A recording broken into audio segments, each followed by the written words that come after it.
I can heal your mother with a prayer. The millionaire laughed until she saw the miracle. Jennifer Anderson felt tears burning her eyes as she walked down the icy hallway of the most expensive hospital in New York City. For 2 years, she had spent fortunes on treatments that led nowhere, and her mother continued to waste away in bed, unable to speak, barely eating, as if she had lost all will to live. That's when she felt a small hand touch her arm. Turning, she saw a boy, no older than 6, with messy blonde hair and eyes shining with determination. "Are you Mrs. Margaret's daughter from room 304? The boy asked softly.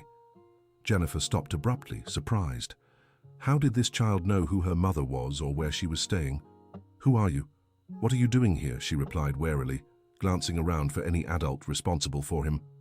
"My name is Ethan," the boy said with a seriousness far beyond his years. "I can heal your mother with a prayer." The absurdity of the situation made Jennifer let out a bitter laugh. Here she was, one of the most respected businesswomen in the country, listening to a child talk about healing through prayer. She was about to call security when something in the boy's determined gaze made her hesitate. "Listen here, kid," she began, but Ethan interrupted. "I saw your mother through the window. She doesn't need more medicine. She needs special words, words only I know." "Special words?" Jennifer shook her head in disbelief. "Look, I don't know who your parents are, but you shouldn't be here alone." "My mom works here," Ethan explained. "She's Tamika. She cleans the rooms. But I know all the patients, especially the sad ones like your mom." Jennifer recognized Tamika by sight, a kind, hard-working woman who always greeted her politely. She never imagined she had a son who wandered the hospital freely. "Ethan, does your mother know you're talking to patients?" "She doesn't like it much," the boy admitted, lowering his eyes. "But I can't see people suffering without trying to help. My grandma taught me that everyone has an important story, and sometimes people just need to remember that." Something in the boy's simple words touched Jennifer in a way she couldn't explain. Maybe it was desperation, or maybe the genuine sincerity radiating from him. "What kind of special words do you think my mother needs to hear?" Ethan smiled for the first time, his whole face lighting up. "Names," he said, as if it were the most obvious thing in the world. "Your mother needs to hear names." "Names of who?" "The people she helped," Ethan said with absolute conviction. "I know because my teacher at the orphanage told me. Your mother is a very special person." Dear listener, if you're enjoying the story, don't forget to like and subscribe to the channel. It helps us a lot as we're just starting out. Now back to the story. Jennifer felt the floor shift beneath her. Orphanage? What orphanage? Her mother had never mentioned any volunteer work or involvement with charities. "Ethan, I think you're confusing my mother with someone else," she said, trying to keep her voice steady. "Margaret Anderson doesn't work at orphanages." "Not work," the boy corrected. "She visited. Every Saturday for years. I know because Teacher Susan always spoke fondly of her. She said Mrs. Margaret was an angel who appeared from time to time." Jennifer's heart began to race. Saturdays. Her mother always left on Saturdays, claiming she was going to the salon or shopping, but she never came back with bags or a new hairstyle. Jennifer had always found it odd but never questioned it. "What orphanage?" she asked, trying to sound casual. "Hope Children's Home, near Queens," Ethan replied immediately. "I lived there with other boys." "Well, until my mom got this job and we rented a small room nearby." The revelation hit Jennifer like a punch to the gut. Her mother had volunteered at an orphanage for years and had never mentioned anything about it. Why? And more importantly, what connection could it have to her current condition? "Ethan, you said you could help my mom with prayers. How exactly?" "They're not prayers like everyone thinks," the boy explained, speaking slowly as if sharing a big secret. "They're the names of the children she helped. When I say the names, it's like she remembers all the good things she did." "How do you know the names?" "Teacher Susan taught me. She keeps a list of all the children who pass through the orphanage, and she always tells stories about how Mrs. Margaret helped each one." Jennifer looked at the boy with a mix of skepticism and growing curiosity. The situation was absurd, but something in her wanted to believe this child knew something the most expensive doctors in the country couldn't figure out. "Ethan, if I let you visit my mum, do you promise not to do anything that could harm her?" The boy's eyes lit up with emotion. "I promise. I'll just whisper the names and tell a few stories.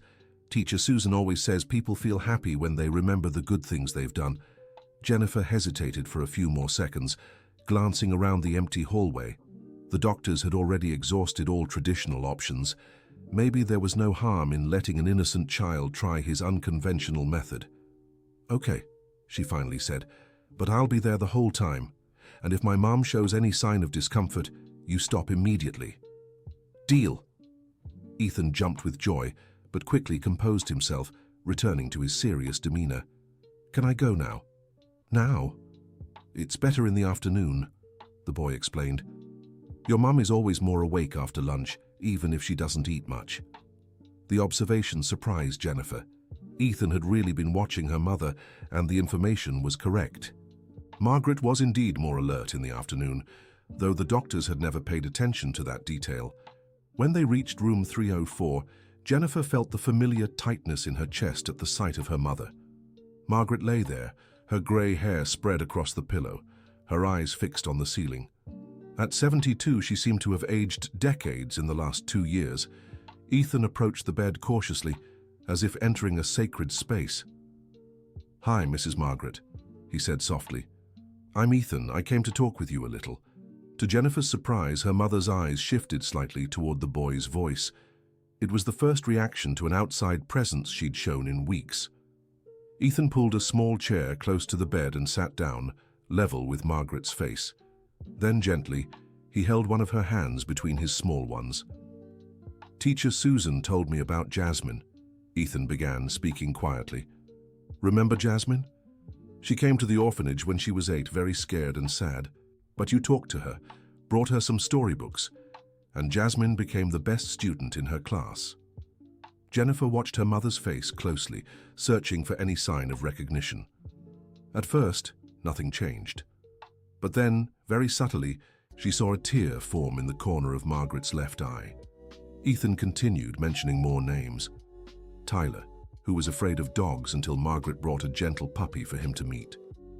Emma, who used to cry every night until Margaret taught her a special lullaby. Each name came with a little story, told with the natural simplicity of a child. "I have to go now," said Ethan after about 20 minutes. "But can I come back tomorrow, Mrs. Margaret?" To Jenny's complete shock, her mother gently squeezed the boy's hand. It was the first voluntary movement she'd made in months. Ethan beamed and said goodbye, promising to return the next day. When they left the room, Jenny was in a state of total disbelief. "How did you know she would react?" "I didn't," Ethan admitted honestly. "But Teacher Susan always says that when a person stops talking, it's usually because they've forgotten they matter. And your mum helped so many kids feel like they mattered." That night, Jenny barely slept. For the first time in 2 years, she'd seen a genuine reaction from her mother. The boy's words echoed in her mind. Had Margaret forgotten she was important? And why had she never mentioned her work at the orphanage? The next day, Jenny arrived at the hospital early, eager for Ethan's visit. When the boy showed up, she was waiting with a list of questions. "Ethan, can you tell me more about how my mom was at the orphanage?" "Oh, she was amazing." The boy's eyes lit up. "Teacher Susan says she always came with a bag full of things. Books, toys, sometimes new clothes. But what the kids loved most was when she sat down to listen to their stories." Stories. Yeah, each kid would talk about their family, their dreams, things like that. And Mrs. Margaret listened to everything so carefully, like each story was the most important in the world. Jenny felt a lump in her throat. Her mother had always been a good listener, but she'd never thought of it as a special talent. When was the last time she visited the orphanage? Ethan thought for a moment. Teacher Susan said it was about 2 years ago. One day she just stopped coming and everyone got worried. They sent a letter to the address they had, but they never got a reply. 2 years, exactly when her mother had started showing the first symptoms. The coincidence was too unsettling to ignore. During the second visit, Ethan brought something different. It was a drawing made by one of the kids at the orphanage, showing a grey-haired woman surrounded by smiling children. "Little Olivia made this last year," Ethan explained, showing the drawing to Margaret. She wanted to give it to you, but you never came back." The reaction was immediate and intense. Margaret tried to sit up in bed, reaching a trembling hand toward the paper. Her lips moved as if she were trying to speak, but no sound came out. "She's trying to say something," Jenny whispered, emotional. Ethan held Margaret's hand again and kept talking about the orphanage, how the kids always asked when she'd return, how they missed her stories and her kindness. After the visit, Jenny made a decision. She needed to go to Hope Children's Home and learn more about this hidden part of her mother's life. The orphanage was in a modest neighborhood in Queens. It was an old but well-kept building, with a garden out front where a few kids were playing. When Jenny introduced herself as Margaret Anderson's daughter, the receptionist immediately took her to meet teacher Susan. Susan was a middle-aged woman with brown hair tied in a bun and kind eyes that filled with tears the moment she saw Jenny. "My goodness, you look just like her when she was young," she exclaimed. "How is Mrs. Margaret? We've missed her so much." "That's actually why I'm here," said Jenny, feeling strangely nervous. "My mother has been sick for 2 years, and I only just found out about her work here. I need to understand what happened." Susan led her to a small room filled with photos on the walls. Jennifer recognized her mother in several of them, always surrounded by children of different ages. "Your mother volunteered here for nearly 15 years, Susan began. "She came every Saturday without fail, brought donations, but mostly she brought love and attention to the children. Why did she never tell me anything about this?" Susan hesitated before answering. "Margaret was very private about her good deeds. She said she didn't do it for recognition, but because she felt it was her duty to give back." "Give back what?" "Well," Susan paused, seeming uncomfortable. "Perhaps she should be the one to tell that part of the story." "Teacher Susan, please. My mother hasn't spoken in 2 years. Any information could help the doctors understand what's happening to her." After a long pause, Susan took a deep breath. "Your mother wasn't born into a wealthy family, Jenny.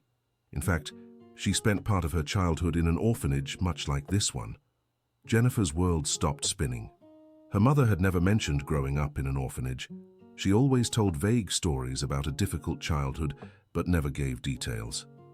"Which orphanage?" "The same one that operated here before in the 1950s. This building housed orphans over 70 years ago. When Margaret found out the place still cared for children in need, she said she had to help." "Did she adopt me?" Jennifer asked in a whisper, feeling her legs tremble. Susan looked confused. "Adopt?" "No, dear. Margaret is your birth mother, but she herself was adopted as a child at 5 years old." The information swirled in Jennifer's head like pieces of a complex puzzle. Her mother had been an orphan, grown up in that very place, and later returned as a volunteer to help other children in the same situation. "What happened 2 years ago? Why did she stop coming?" "Oh, it was a very difficult time," Susan said, shaking her head sadly. "The orphanage almost closed due to lack of funding. Margaret was desperate. She tried to get help from everyone, mobilized contacts, but it wasn't enough. For a few weeks, we really thought we'd have to shut our doors." "But you didn't close?" "No, we secured emergency funding at the last minute. But Margaret was deeply shaken by the possibility. She said she felt guilty for not doing more, for not being able to save the place on her own. The last time she was here, she was in terrible shape, saying she'd failed the children." Jennifer began to understand. Her mother had fallen into depression because she blamed herself for the orphanage's near closure. To her, failing to protect those children meant failing her own history and life's purpose. "Teacher Susan, Ethan mentioned a list of names of children my mother helped. Can you show me that?" Susan opened an old file and pulled out several folders organized by decade. "Here are all the records. Margaret made sure to know every child's name, follow their progress, and to this day, we're still in touch with many who've grown up and built families of their own." Jennifer flipped through the documents, seeing hundreds of names, photos, and small notes in her mother's careful handwriting. It was a meticulous record of lives transformed, children who had found love and hope in that place. "How does Ethan know all these names? He's so young." "Ethan has an incredible memory," Susan smiled. "When he first arrived, he was deeply traumatized, barely spoke. But Margaret gave him special attention, told him stories about other children who'd overcome hardships. Ethan memorized every name and every story, as if they were fairy tales that helped him believe he could have a happy ending too. And he did, right? Now he lives with his mom. Yes, Tamika got the job at the hospital and can finally take care of him. But Ethan never forgot the lessons he learned here, especially about how the right words can heal people's hearts. Dear listener, if you're enjoying the story, take a moment to like and especially subscribe to the channel. It helps us a lot, as we're just starting out. Now, continuing, Jenny returned to the hospital with her head full of information and a heavy heart. Her mother had carried alone the weight of an entire life dedicated to helping others. And when she felt inadequate for that mission, she simply shut herself off from the world. That afternoon, when Ethan arrived for his daily visit, Jenny was waiting with an important question. "Ethan, do you think my mom can get better if she finds out the orphanage didn't close?" "Of course," the boy answered without hesitation. "But she needs to know it wasn't her fault. People sometimes think they have to save everyone all by themselves, but Teacher Susan always says helping is a job for many people together." The boy's simple wisdom touched Jenny deeply. Ethan was right. Her mother had tried to carry too heavy a burden alone, and when she felt too weak to bear it, she'd rather give up on everything. During that day's visit, Ethan brought news. "Mrs. Margaret, I talked to Teacher Susan," he said, holding her hands tenderly. "She wanted me to tell you the orphanage is doing well. The kids are all happy and safe, and they send you a big kiss." For the first time since the visits had begun, Margaret moved her lips and made an audible sound. It was almost imperceptible, but it seemed to be a thank you. Ethan beamed. "She spoke. I heard her. She said thank you." Jenny approached her mother, tears in her eyes. "Mum, can you hear me? It's me, Jenny." Margaret turned her face toward her daughter and with great effort whispered, "Jen-ni." It was her first attempt at saying Jenny's name in 2 years. In the following days, Ethan's visits became more elaborate. He brought letters written by the children at the orphanage, colorful drawings, and even little gifts they had made. With each new item, Margaret showed more interest and responsiveness. A week after that first word, something happened that completely changed the course of her recovery. Ethan arrived accompanied by Tamika, his mother, who had come to clean the room. Tamika was a thin, hard-working woman in her 40s, with kind eyes much like her son's. When she saw Margaret, she approached the bed with reverence. "Mrs. Margaret, I don't know if you remember me," Tamika said softly. "I'm Tamika. You met my Ethan at the orphanage." Margaret stared at Tamika and suddenly her eyes filled with tears. With great effort, she tried to sit up in bed. "Tamika," she managed to whisper. "Ethan, my boy. You remember?" Tamika began to cry. "You were always so good to my son when he was scared and sad." Ethan stepped closer to his mother, proud.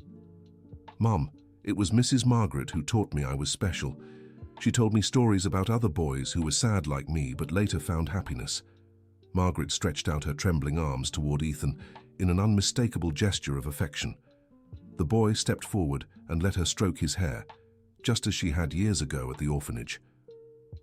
"Ethan, good boy," Margaret murmured, each word a tremendous effort. Jenny watched the scene with a tight heart, realizing just how deep and genuine the bond between her mother and that boy truly was. Ethan wasn't just a child trying to help a sick woman. He was someone whose life had been touched by Margaret's unconditional love. That night, Jenny made a decision that would change everything. She called her personal assistant and asked him to investigate the current financial situation of Hope Children's Home. She wanted to understand exactly what the place needed and how she could help effectively. The report she received 2 days later left her shocked. The orphanage was indeed facing serious financial difficulties. The emergency funds they had secured 2 years earlier were running out, and they would need ongoing support to keep their activities running. More than that, Jenny discovered something that moved her deeply. In the orphanage's old records, she found documents showing that her mother had been adopted as a child by a wealthy family who raised her with love and opportunities. The same family that later supported Margaret in her studies and helped her build the business empire Jenny had inherited. The circle was complete. Margaret had received love and opportunities as a child, built a prosperous life, and then returned to offer the same to other children. When she felt unable to continue that mission, she lost her purpose in life. Jenny knew what she had to do. On Ethan's next visit, she was waiting for him with a proposal. "Ethan, would you like to spend a day at the orphanage with your mom and mine?" The boy's eyes widened with surprise and joy. "My mom can leave the hospital?" "If the doctors allow it, yes. I think it would be good for her to see the place she loves so much again." Ethan jumped with excitement, but then grew serious. "Will she be able to walk?" "We'll help her," Jenny promised. "You, me, your mom, and all the doctors and nurses taking care of her." When the proposal was presented to the medical team, there was initial resistance. The attending physician, Dr. Mitchell, a man in his 50s with years of experience, voiced his concerns. "Ms. Jenny, I understand your desire to try different things, but your mother is very fragile. Leaving the hospital could be risky." "Doctor, with all due respect, my mother has been fading for 2 years. Traditional treatments aren't working. This might be our only real chance to reach her." "But a 6-year-old boy isn't a qualified therapist." "Ethan isn't just any child," Jenny interrupted. "He has a special connection with my mother, based on a real and meaningful story. Maybe that's exactly what she needs." Dr. Mitchell hesitated, but the gradual improvement Margaret had shown in recent weeks was undeniable. She had started speaking a few words again, was eating more, and showed interest in what was happening around her. "All right," he finally agreed, but with full medical supervision and only for a few hours. On the day of the visit to the orphanage, Margaret was taken in a special wheelchair, accompanied by a nurse and all the necessary support. Ethan and Tamika were nervous and emotional, while Jenny felt a mix of hope and anxiety. When they arrived at Hope Children's Home, a small crowd was waiting for them. Teacher Susan was there, along with several children holding colorful signs with messages like, "Welcome back, Aunt Margaret." Margaret's reaction was immediate and profound. Her eyes filled with tears, but this time they were tears of joy and recognition. She looked around as if rediscovering a world she had lost. "Home," she whispered, stretching out her arms as if wanting to embrace the entire place. Ethan held her hand and led her to the garden where the children had gathered. One by one they came forward to greet her, some shyly, others more enthusiastically, but all showing genuine affection. A little girl, no more than 5 years old, approached with a drawing in her hand. "Aunt Margaret, I made this for you," she said, handing over a paper where she had drawn a smiling woman surrounded by several children. "Teacher Susan said you were sick, but that you'd get better." Margaret took the drawing with trembling hands and gazed at it for long minutes. Then, in a clearer voice than she had used in months, she said, "Thank you, my dear." Jenny watched everything with growing emotion, realizing how her mother was literally coming back to life before her eyes. Every interaction with the children seemed to ignite a light that had gone out inside her. During the visit, Teacher Susan showed Margaret the records she had kept about each child they had helped over the years. There were photos, letters, updates on where they were now, how many had managed to study, start families, and build dignified lives. "Look how many lives you've touched, Margaret," Susan said, flipping through the album. "You can't imagine how many of these children grew up and are now helping others, passing on the love they learned here."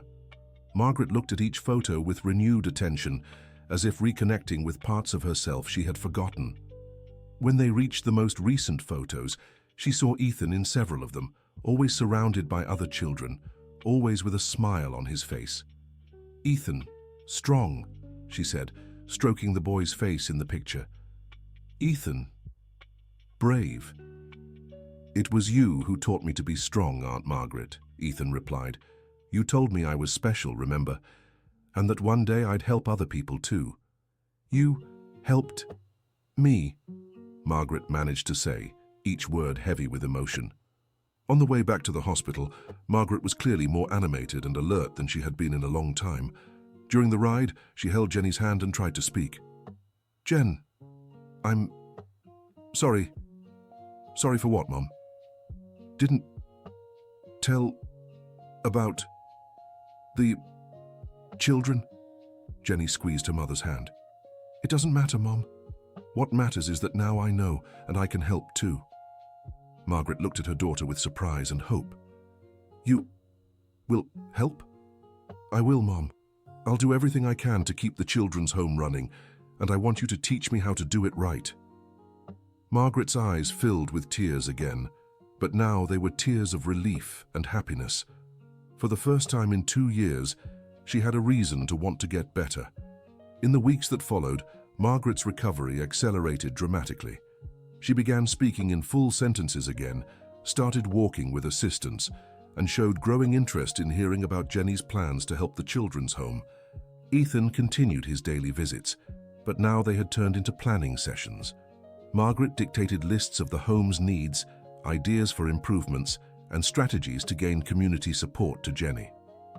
"The most important thing," Margaret said during one of these conversations, "isn't money, Jen. It's making the children feel loved and special. Money we can get, but genuine love is harder."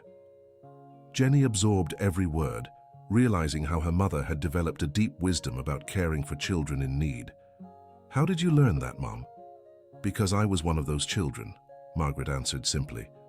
"I know what it feels like to be abandoned and worthless, and I know how important it is to have someone who believes in you." It was then that Jenny decided to do something that would transform not just the children's home, but her entire perspective on life's purpose. She called a meeting with her top executives and announced the creation of the Margaret Anderson Foundation, dedicated solely to supporting orphaned children and families in need. But unlike other charitable institutions, this foundation would be run in a personal and direct way.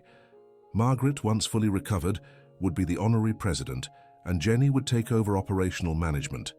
Ethan, despite his young age, would be the foundation's first junior ambassador, helping to identify the children's specific needs and serving as a bridge between them and the responsible adults. Dear listener, if you're enjoying the story, don't forget to like and especially subscribe to the channel. It helps us a lot as we're just starting out. Now continuing world. When the news of the foundation's creation was announced publicly, the reaction was extraordinary. Dozens of former orphans who had been helped by Margaret over the years reached out, offering support and sharing touching stories about how she had transformed their lives. One of them was Michael Thompson, now a successful 40-year-old lawyer who had grown up in the orphanage and considered Margaret a second mother. "Mrs. Margaret doesn't know this," Michael shared during a visit to the hospital, "but I've been monitoring the orphanage for years, making anonymous donations whenever I can. When I heard she was sick, I was devastated. She saved my life when I was a child." "How did she save your life?" Jenny asked, fascinated to learn more about her mother's impact. "I was 9 years old and very angry. I had lost my parents in an accident and blamed the whole world for what had happened. Mrs. Margaret started visiting me every week, and instead of trying to calm me down or give advice, she simply listened."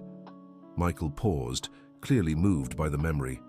"One day I asked her why she wasted her time on me since I was just a bad, angry kid. She told me something I've never forgotten. 'Michael, you're not a bad kid.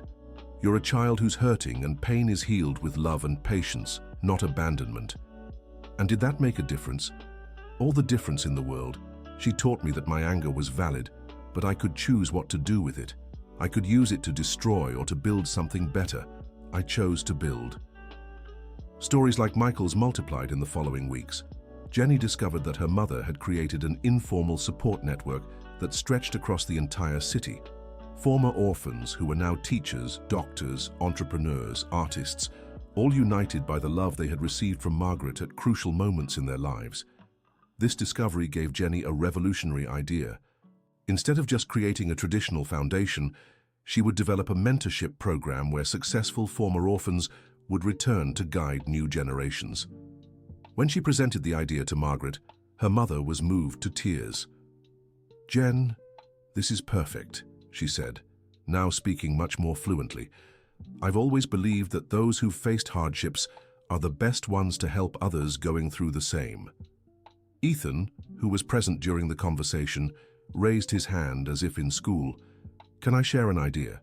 "Of course, Ethan," Jenny smiled. "What's your idea?" "The kids could visit other hospitals too, to cheer up sick people like Aunt Margaret was. I learned that when we help others, We feel happy too." The boy's suggestion was brilliant. Soon after, the Little Angels program was born, where children from the orphanage, supervised by educators and volunteers, would visit hospital patients, bringing drawings, songs, and most of all, joy. Margaret beamed at the idea. "Ethan, you're a very wise boy," she said, hugging him warmly. "You've understood something many adults take a lifetime to learn, that helping others is the best medicine for our own souls." 3 months after Ethan's visits began, Margaret was discharged from the hospital. Her recovery had been so remarkable that her case was being studied by specialists in geriatric depression as an example of how emotional factors and life purpose can influence healing. Dr. Mitchell, who had initially been skeptical about the unconventional methods, was now one of the biggest advocates for the humanized approach. "Mrs. Margaret's case revolutionized how I view medicine," he confessed. "We realized we were treating the symptoms, but ignoring the root cause. She had lost her life's purpose. When Ethan helped her rediscover that purpose, healing became possible." On the day of her discharge, a small celebration was organized at the hospital. Ethan was there along with Tamika, several staff members who had followed her journey, and some children from the orphanage who had become special friends to Margaret. When Margaret walked out on her own, supported only by a cane, everyone applauded with emotion. She went straight to Ethan and hugged him tightly. "Thank you, my angel," she whispered. "You brought me back to life." "I didn't bring you back, Aunt Margaret," Ethan replied with his usual wisdom. "You were already here. I just reminded you that you matter." Margaret's first stop after leaving the hospital was, naturally, Hope Children's Home. But this time, she arrived not as an occasional visitor, but as the honorary president of a foundation that would completely transform those children's lives. During the official inauguration ceremony of the Margaret Anderson Foundation, dozens of people gathered in the orphanage's garden. Former orphans who were now successful professionals, families who had adopted children from the home, local business owners who wanted to support the cause, and, most importantly, the children who would benefit from the program were all in attendance. Margaret gave an emotional speech, speaking clearly and with renewed energy. 2 years ago, I thought my life had lost all meaning, she began, looking at Ethan in the front row. I thought I had failed you, that I hadn't been strong enough to protect this place and these children. She paused, visibly moved. But a little angel taught me that failure isn't when we stumble. Failure is when we give up on getting back up. And you, every child here, every young person who grew up and built a dignified life, you are proof that we should never give up. The audience applauded, many with tears in their eyes. Starting today, this place won't just be an orphanage. It will be a home where every child learns they are special, that they have potential, and that they can dream of any future. And more than that, it will be a place where they learn that helping one another is the secret to true happiness. Ethan was also invited to speak, representing the children. He stepped onto the small makeshift stage with the seriousness that always defined him. I want to talk to all the kids who are sad, he said, his voice small but firm. Sometimes we think no one cares about us, but there's always someone who does. Aunt Margaret taught me that, and now I'm teaching you. He looked directly at Margaret. And I want to talk to the adults too. If you're sad like Aunt Margaret was, remember, you matter. There's always someone who needs you. Sometimes we just don't know who it is. The audience rose in applause, moved by the profound simplicity of the boy's words. In the following months, the Margaret Anderson Foundation grew extraordinarily. The mentorship program connected over 50 former orphans with children still living in the home. The Little Angels project expanded to 5 hospitals in the city. And most importantly, no child who came to the orphanage left without finding a family or a solid path for the future. Ethan became a local celebrity of sorts, invited to speak at schools about bullying and self-esteem. Tamika was promoted from cleaner to coordinator of the hospital humanization program, applying the lessons she'd learned from Margaret's recovery in other places. Margaret, now 72, was more active and energetic than she'd been in decades. She spent every day at the orphanage, but now she wasn't just a volunteer. She was a mentor, a grandmother figure to dozens of children, and an endless source of wisdom on how to turn love into practical action. Jenny discovered that running the foundation was far more rewarding than managing companies solely for profit. She began applying the principles of care and personal attention she'd learned from her mother to every aspect of her professional life. 6 months after Margaret's discharge, the family received news that moved them deeply. Ethan had been selected for a full scholarship at one of the city's best private schools, sponsored by a businessman inspired by Margaret's recovery story. When they told the boy, he grew thoughtful for a few minutes. "That's really good," he finally said. "But can I still visit Aunt Margaret and the other kids?" "Of course you can," Margaret laughed. "In fact, a good education will help you help even more people in the future." "Then it's okay," Ethan smiled. "I'll study hard so I can get even better at healing sad hearts." On the first anniversary of Margaret's discharge, Hope Children's Home threw a big celebration.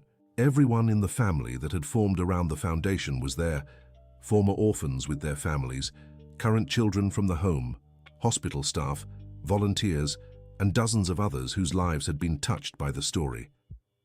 During the party, Margaret gathered Ethan, Jenny, and Tamika for a special conversation. "Do you know what the real prayer was that Ethan made to heal me?" she asked with a mysterious smile. Ethan shook his head, curious. "It wasn't when you said the children's names. It wasn't when you told the stories. The real prayer was when you made me remember that my life had value, that I'd made a difference in other people's lives." She held Ethan's hands in hers. "The most powerful prayer there is making someone feel loved and important. You did that for me, Ethan. And now we do it for each other, every day." Ethan smiled, understanding in the way only wise children can. "So can everyone make prayers like that?" "Everyone," Margaret confirmed. "All it takes are kind words, real attention, and a heart willing to see the good in people." Jenny watched the conversation with tears of gratitude in her eyes. 2 years ago, she was losing her mother to an inexplicable sadness. Now, not only had she gotten Margaret back, but she'd discovered a life purpose she'd never imagined possible. Tamika, ever practical, raised an important question. "So now what? Where do we go from here?" Margaret looked around the party, watching children play, adults chatting excitedly, former orphans introducing their own children to the teachers who'd raised them. "Now we keep going," she said simply. "We keep caring, we keep loving, we keep believing that every person can make a difference in someone's life." Ethan raised his hand again. "Can I ask something?" "Always, my dear." "When I grow up, will I be able to make prayers as good as yours?" Margaret laughed, hugging the boy. "Ethan, you already do. The difference is that when you grow up, you'll have even more people to bless with your love." The party went on late into the night, but the real celebration was something that happened every day. Lives being transformed through simple, genuine love. Children learning they are valuable, adults rediscovering their purpose, and an entire community united by the certainty that caring for one another is the source of true happiness. 2 years after that first meeting in the hospital hallway, Ethan had become an exemplary young student, but remained the same wise and affectionate boy. Margaret had fully recovered and was more active than ever. Jenny had found the perfect balance between professional success and social purpose, and Tamika had become one of the most respected coordinators in the city's hospital patient care division. But perhaps the most beautiful transformation of all was that of Hope Children's Home itself. What was once just an orphanage had become a leading center for child development, responsible adoption, and social integration. No child who passed through its doors left without experiencing unconditional love and the certainty that their life had value. On a sunny Saturday afternoon, Margaret strolled through the orphanage garden, watching the children play. Ethan, now 8 years old, was helping the younger ones with a painting activity. Tamika spoke with prospective adoptive parents. Jenny reviewed plans to expand the program to other cities. One of the youngest children tugged at Margaret's skirt. "Aunt Margaret, Ethan said you were really sick and that he healed you with a prayer. Is that true?" Margaret knelt to meet the little girl's eyes. "Yes, sweetheart, it's true." "How did he pray?" He reminded me that I was important and that there were people who needed me. The girl thought for a moment. So can I pray like that too? Of course you can, Margaret smiled. Every time you're kind to someone, every time you say loving words, every time you make someone feel special, you're saying a prayer. The girl ran off to hug a friend who was crying, and Margaret felt her heart swell with gratitude once again. Ethan approached her holding a drawing he had just made. It showed people holding hands in a giant circle with hearts floating around them. "What's this, Ethan?" "It's the prayer we say every day," he explained. "Everyone taking care of everyone." Margaret hugged the boy, knowing he had learned the most important lesson of all, that true healing doesn't come from impossible miracles, but from the possible love we offer each other every day. And so, in that garden full of laughter and play, the story that began with a boy offering a simple prayer grew into something far greater, an entire community learning that caring for one another is the greatest miracle of all. End of story. Now tell us, what did you think of this heartwarming story? Do you believe Ethan made the right choice by insisting on helping Margaret? Share your honest thoughts in the comments. We love reading every one of your messages. Don't forget to like and subscribe to the channel so you don't miss other touching stories.